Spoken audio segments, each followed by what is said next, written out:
استاد ميجا الدولي يرحب بكم. معاكم امجد خليل، هكون معاكم في تحليل قصص كل اللي انتوا عايزينه، انتقالات، اي حاجه تبع الكوره هكون معاكم فيها. بس يا ريت تدعموني بلايك وكومنت وشير، وانا معاكم كل يوم. امجد خليل يرحب بكم، يلا بينا.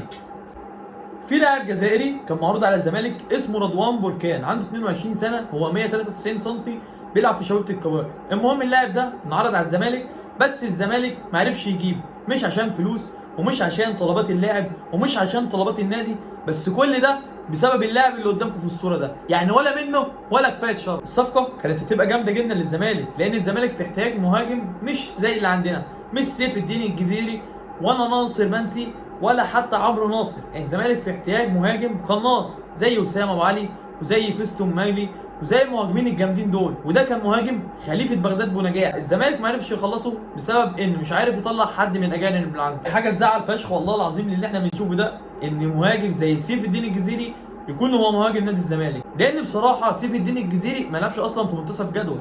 يعني انت بص على المهاجمين اللي في فاركو، بص على اللي في البنك الاهلي، بص على اللي في سيراميكا، بص على اللي في بيراميدز، بص على اللي في النادي الاهلي، هتلاقي كل المهاجمين جامدين الا الزمالك. يعني انا مضطر ان انا استحملك سنه كمان؟